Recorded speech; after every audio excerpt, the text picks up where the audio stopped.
Hello, everyone, and welcome to this interview. Today, we're talking about language education and culture, also including and multicultural societies. So we are Daniela Huitrago, Lady Gomez, Solveig Rivera, and me, Steven Castro. Tonight, we are going to talk about with Lily Medina Garcia.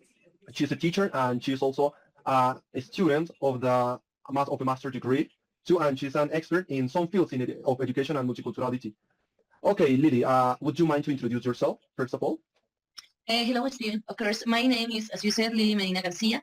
Nowadays, I'm an English teacher. I've been teaching English and French during more or less 7 years. And I think that it is like what actually I consider that makes me a person that can understand and know a little bit about multicultural society is my experience traveling abroad and knowing different cultures in places such as Africa, Puerto Rico, Mexico, the United States, and well, Okay, that's very good, and that's very interesting to know all those places that you have already visited. So, based on that, I'm going to ask something just to have a really like maybe a charming and amazing answer. So, has your living abroad experience influenced your teaching practices? How those countries and that experience has shaped your like practices?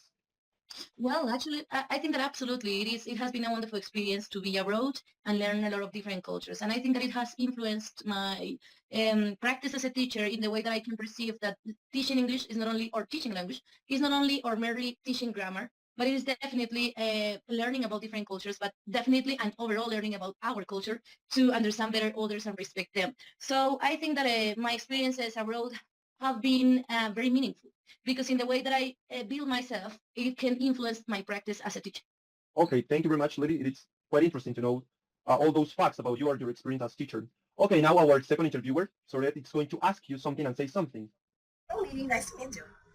What risks do we face when a dominant language overshadows minority or local languages?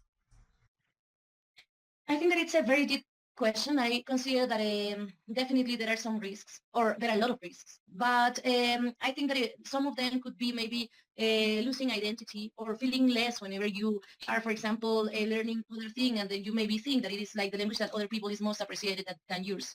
I think that when it happens, people experience low self-esteem and things like that. It doesn't mean definitely that you mustn't learn another language. What I want to say is that we need to learn the languages, giving to our own the value that it has, because I think that language is deeply tied to culture and identity, and that is a fact. So if we teach, for example, English as if English is the best of all, and we feel less with who we are, definitely that's gonna give us bad experiences as learners. But if it is like if it has a balance, that is gonna be a lot better. So even when there are risks as teachers, we need to learn and we need to be professionals enough for giving our students an education that give them the opportunity to appreciate their identity and who they are. Okay, Lily, you said something about identity, so that's a short question about it. So how do you link identity and language in this case, identity and language? Well, you know, like something that I really appreciate about your question is that, to be honest, in this moment I'm working specifically in that project that is mixing them both. Even there are some programs like in education, such as IB, for example, IB program, like a curriculum with identity, social development, experiences, but somehow, sometimes we focus on learning about the identity of other people.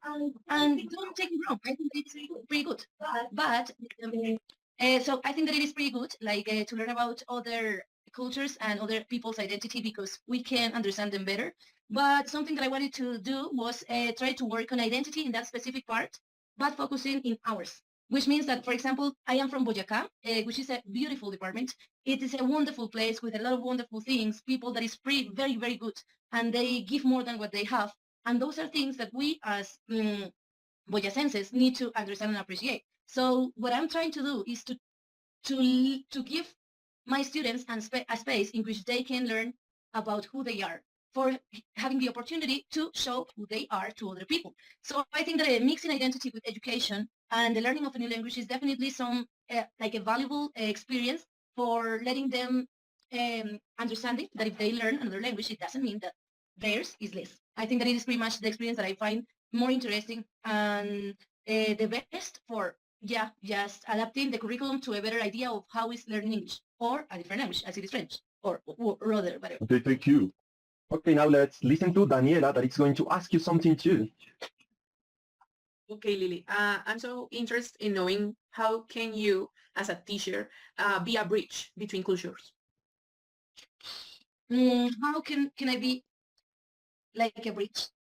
I think that pretty much. I think that if, for example, I have the opportunity to build relationships with other teachers who are from different places, even if it is here in Colombia or in a different country, that would be pretty nice because that would make me just, or better, that would give the students an opportunity for knowing other people and understanding how they act and the reason why. Because sometimes, even for example, here in our own country, we are absolutely different. I think that I can be like my different from my partners from or Medellin because of my personal experience growing up here.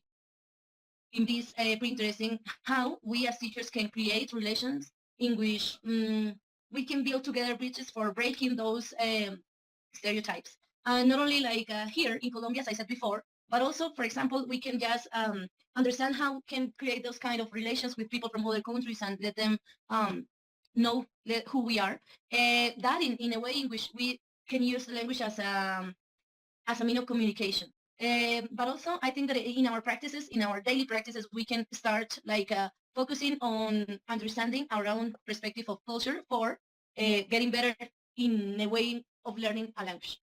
Okay, that's pretty interesting, quite interesting. Okay, so now let's listen to Lady that it's going to ask something related with the last thing you have said, that it's about bridges, about some barriers. Maybe we're going to be focused on the bridges, so, culture and multiculturality and all those stuff that are really like interesting for us. So, Lady, let us listen to you.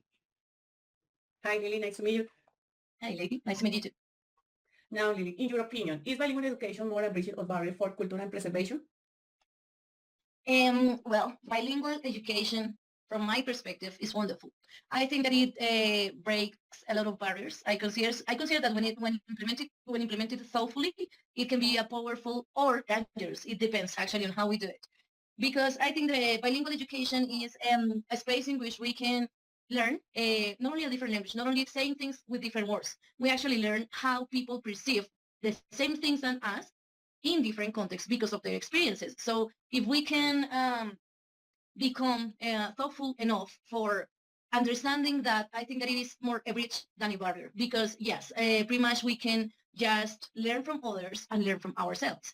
Now, if it also can become a barrier because sometimes, mm, unfortunately, there are not like the same opportunities for all the people. So bilingual education in our country, sadly, is more for people who have a lot of money. And we have to say that because that is that way. Sometimes the people that know how to speak language properly is because they have a better education in bilingual stance. And then mostly like the people that have that kind of education, they are in private schools. Mostly, I'm not saying that all of them, but most of them, they are there.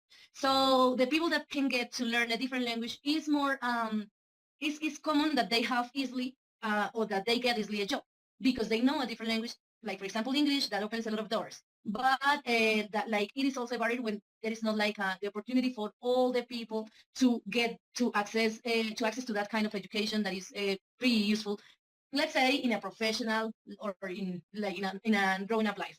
So I think that it becomes a barrier when there are not like the same opportunities for all the people. That is the case of our country. We can't say, because we actually can't say that all of us have the same opportunities when it comes to talk about bilingual education.